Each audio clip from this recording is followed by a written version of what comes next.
What's going on, you guys? Welcome back to the channel and another video. Today we're going to be stepping it up and moving on to an open cup. We will be going back to previous techniques, but right now we're going to do an open cup. We're doing open cup with magenta, oxide black, and a little bit of fluorescent pink. The base coat is going to be a black as well.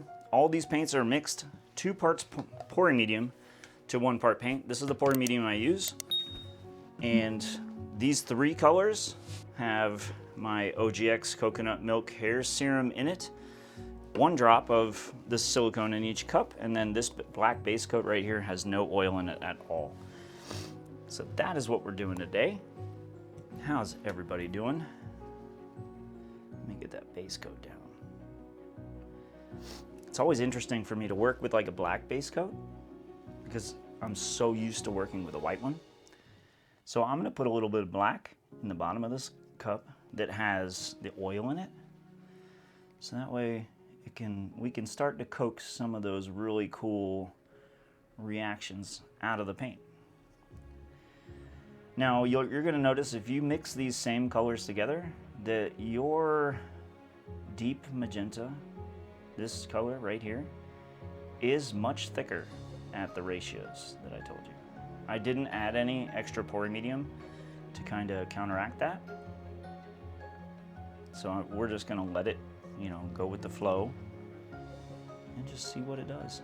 I'm curious. All right, let's get look at the cup. We release that paint out so it can be free, and add a little bit more black because I want room for this pink to kind of churn through it a little bit. Just a little. Not a whole lot. Just enough to introduce some. See, this red is so, or not red, magenta is so thick that it doesn't really churn. So if I want to churn, I have to use a lighter color, like the pink. Lighter is in not as heavy, to get it to flow. Alright, so I'm just lifting this up. Very, very highly caffeinated this morning, if you couldn't tell. My hands are shaking like the dickens. They're going crazy right now.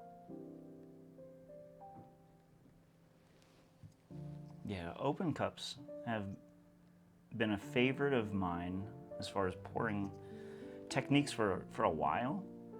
And then I started leaning towards flip cups just because of the simplicity of it. Because we like to learn over here and teach, so the simplicity of a flip cup, it makes things so much easier. Now we got some really cool pinks coming through. I am going to take my heat gun and try to coax some cells to form now. It'll also have the added benefit of popping a couple bubbles, but as the heat warms up the paint, the oils start pushing through, and as they push through, they're carrying those colors around them to the surface. But there you go. We have a few little cells already starting. I do want to have a decent band of pink. And I was going to do the magenta there, but I'm going to do the black. And then I'm going to do the magenta and the black again. Because I want to create color separation. Because right now you see half the canvas is covered. If I spin this canvas really hard, it will cover everything. It's just all these cells are going to start to get skewed and stretched and distorted. So I could cover the whole canvas with the paint that's there right now. But it's going to have effects and it's not going to look as good. So one thing with an open cup too is as you get closer to the end, you want to start making your layers a little bit thinner. Because the thinner the layers in the center, it makes it much easier to have some cells introduced into the middle of your painting when you're doing an open cup. Because if you don't have a bunch of cells in the middle, It's gonna be basically what you see in the cup right now. It's just gonna be a spot of a big spot too, because this spot is gonna stretch to like the size of like that probably. So you're gonna have a giant spot of pink in the middle. So to avoid that, we just kind of do smaller and smaller layers. And then I do a little swipe at the end using the cup to kind of drag some of these colors over each other. And we're gonna release this. But see, that pink ring would be exactly what is left in the middle if you didn't do anything to it. So we're about at the end. I'm gonna put in some paint so we have something to slide on. And then I like to do a thing with this, because if you don't, like I said, you get a big spot of pink in the middle. I like to take the rim of the cup and kind of swipe through, helping break up those colors. But it's almost like a mini swipe through the painting, because it did break up that big spot of color, but now you're seeing cells are starting to develop in that spot. And if you introduce just a little bit of heat to it, we should see more.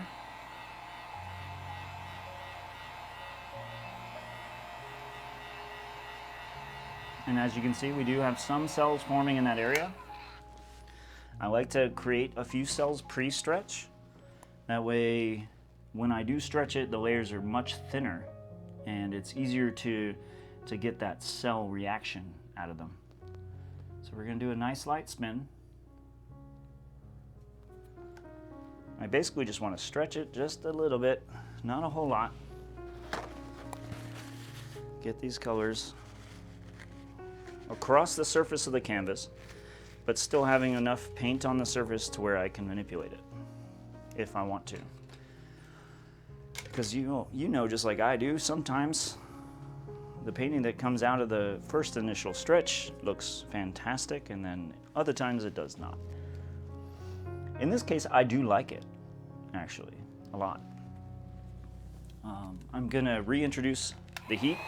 And you can see some of the cells we created, they grew really big. So I'm introducing just a little heat. And now that the layers are thinner, you're probably seeing much more cells popping up, because it's much easier now for that oil to push through. So as you warm up the paint, the oil pushes through those colors and brings those to the surface, creating just a really cool random pattern of color.